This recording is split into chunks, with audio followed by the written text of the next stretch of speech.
The community center's grand opening was supposed to be Helen Carter's moment of pride.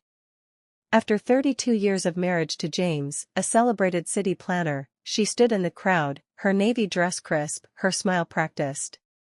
The new eco-friendly community center in Austin, Texas, glittered under the evening sun, its sleek lines and solar panels a testament to modern design. James, in his tailored suit, raised a glass of champagne at the podium, his voice booming through the microphone. "This project," he declared, "marks a new chapter for our city, and for me. I'm leaving Helen. I've found someone who shares my vision for the future. Tara, my brilliant urban designer, is that future." The crowd of city officials, architects, and neighbors froze. Forks clinked against plates, murmurs died, and every eye turned to Helen. Her heart thudded, but her face remained calm. Across the lawn, Tara, a young woman in her 30s with sharp cheekbones and a red blouse, shifted uncomfortably, avoiding Helen's gaze. James stood tall, as if his announcement was just another ribbon-cutting speech. Helen's son, Ethan, stood beside her, his jaw tight. At 28, he was a rising engineer, and this was supposed to be a family triumph. Now, it was a public humiliation. Helen touched Ethan's arm gently. "Don't," she whispered, sensing his urge to confront his father. She reached into her purse, pulled out a manila envelope, and placed it beside James's untouched dessert plate on the head table. "For you," she said softly, her voice steady. James frowned, his confidence flickering. "What's this?" "Something for later," Helen replied, her tone as neutral as if she were discussing blueprints. She turned to Ethan. "This is still your moment, sweetheart. You worked on this project too. Don't let it be ruined." She kissed his cheek, smoothed her dress, and addressed the stunned crowd. "Enjoy the evening, everyone. Thank you for celebrating with us." With that, she walked toward the exit, her heels clicking on the stone path. The crowd parted, whispers trailing her like a breeze. Behind her, the heavy glass doors of the community center closed, muffling the chaos. In the quiet parking lot, Helen exhaled, her breath shaky but her resolve firm. The doors burst open moments later. James stormed out, the envelope crumpled in his hand. "Helen, what is this? What are you playing at?" His voice was no longer smooth, his face flushed. Helen kept walking toward her car. "Read it, James. It's self-explanatory." 6 months ago, Helen had discovered the truth. As an architect who had stepped back from her career to support James's ambitions, she'd always handled their finances. She noticed small discrepancies in their joint accounts, transfers to a new account she didn't recognize. At first, she assumed it was for the community center project. But then she found emails on James's laptop, left open one evening. Messages to Tara about their new life, weekend getaways to Houston, and plans to sell Helen's architectural designs as his own to secure a lucrative contract for a downtown high-rise. Helen had been the one to draft the initial designs for the community center, though James took credit publicly. She'd let him, thinking it was for their shared legacy.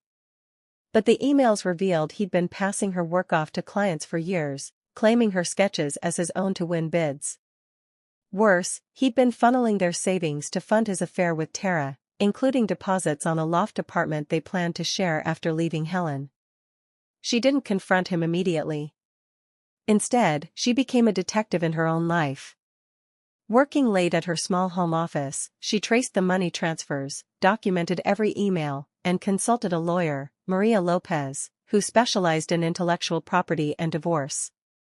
Helen's marriage contract, signed decades ago, included a fidelity clause at James's insistence, ironic, given his own history of distrust from a previous relationship. The clause stipulated that infidelity would result in the unfaithful party forfeiting major assets, including intellectual property rights. 4 months, Helen prepared. She copied her original design files, timestamped and notarized, proving they were hers. She met with a rival firm, Greenspace Designs, and pitched her vision for a sustainable community center, one that would outshine James's project. She filed divorce papers the morning of the grand opening, timing it so James wouldn't see the court records until Monday. The envelope she'd given him contained a copy of the filing and a detailed list of his financial missteps, with a note, "You forgot who drew the blueprints."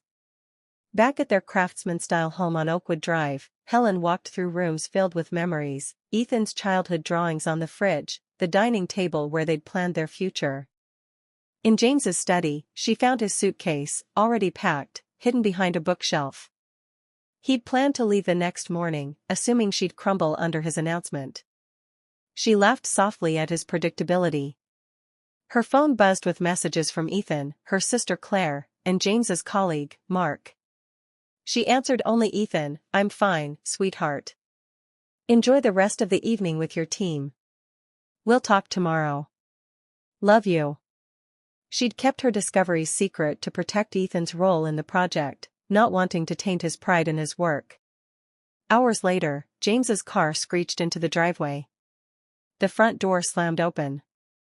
"Helen," he bellowed, storming into the living room where she sat with a cup of chamomile tea, her laptop open to Greenspace Design's contract offer.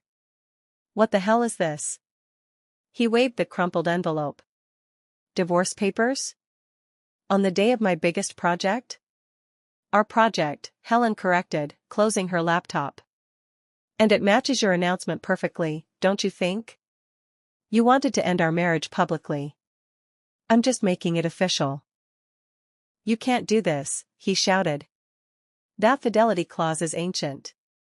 No court will uphold it." Helen smiled faintly. "Section 12 states it applies for the duration of the marriage. My lawyer, Maria, confirmed it's ironclad. You should have read it before signing." She sipped her tea. "Oh, and the designs you've been selling is yours?" "I have proof they're mine. Greenspace Designs is very interested." James's face paled. "You're bluffing." "Am I?" Helen opened her laptop and played a recorded phone call, James bragging to a client about his community center design, using technical details only Helen would know. "I recorded this in our home, where it's legal. You forgot I'm the one who taught you about passive solar design." James sank onto the couch, deflated. "You're ruining everything." 32 years, Helen. Doesn't that mean anything?" "It meant everything to me," she said, her voice steady but laced with pain. "Until you decided it meant nothing. You stole my work, our money, and planned to humiliate me in front of our son and our community." His phone buzzed incessantly, likely Tara, wondering why he wasn't at their new loft. He ignored it. "We can fix this," he pleaded. "I made a mistake." "A mistake?" Helen stood, her calm cracking for the first time. "You planned this for a year. You used my designs to impress Tara, to win contracts. You told her I was too old to keep up with you." She'd read those words in his emails, each one a knife. "You don't get to rewrite this story, James." He stared at her, speechless, as she grabbed her overnight bag. "I'm staying at Claire's tonight. You have until tomorrow evening to take your things. After that, I'm changing the locks." At Claire's cozy bungalow across town, Helen found solace. Claire, a landscape designer, poured them wine and listened as Helen recounted everything, the designs, the money, the divorce filing. "You're a genius," Claire said, raising her glass. "He thought he could blindside you, but you were 10 steps ahead." Ethan arrived an hour later, still in his suit from the event, his eyes red. "Mom, why didn't you tell me?" he asked, hugging her tightly. "I didn't want to ruin your work on the project," Helen said. "You deserved to shine tonight." "Dad ruined it," Ethan said bitterly. "He's telling everyone you're unstable, that you've been planning this to sabotage him." "Let him talk," Helen said. "The truth comes out in court." The next morning, Helen met Maria at a coffee shop downtown. Maria confirmed the emergency court filing had frozen James's secret account, leaving him with only his personal savings, barely enough for rent. The community center designs were being reviewed by Greenspace, who wanted Helen to lead a new project, a sustainable arts district. It was the dream she'd shelved decades ago to raise Ethan and support James. 3 days later, The preliminary hearing took place in a small Austin courthouse. Judge Evelyn Torres, a no-nonsense woman with a reputation for fairness, reviewed the marriage contract and Helen's evidence. "This fidelity clause is clear," she said, peering at James's nervous lawyer, a young man out of his depth. "And the intellectual property claims are compelling. Mrs. Carter's notarized designs predate Mr. Carter's submissions." James's lawyer stammered, "Your Honor, the clause is outdated." "Section 12 has no expiration," Judge Torres interrupted. "The joint accounts remain frozen until discovery is complete. The family home stays in Mrs. Carter's possession, per the contract. We'll reconvene in 30 days. James's face reddened, but he stayed silent. As they left, he cornered Helen in the hallway. "Please, Helen. We built this life together. Can't we work this out?" "You built a lie," she replied. "And you used my work to do it. 32 years meant everything to me, James. You threw it away." Word spread fast in Austin's tight-knit community. Friends called, some with support, others fishing for gossip. Helen kept her responses brief: "James and I are divorcing. It happens." Meanwhile, James's reputation as a visionary planner crumbled. Clients dropped him when Greenspace revealed his designs were Helen's. Tara, learning his wealth was tied up in frozen accounts, left him within a week, moving to Dallas with a new job. Helen leased a small office downtown and began work on the arts district. Her first clients were local artists, thrilled to collaborate with someone who understood sustainable design. Ethan, now her biggest cheerleader, helped with the engineering plans. "You're finally doing what you love, Mom," he said during a call from his new job in San Antonio.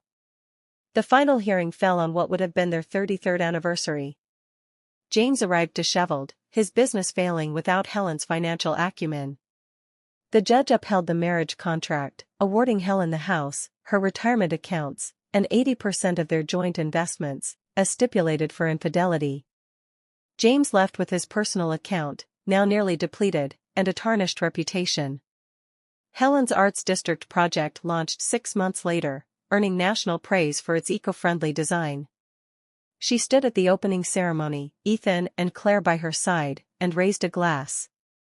"To new blueprints," she said, her voice strong. The crowd cheered, and for the first time in years, Helen felt like the architect of her own life.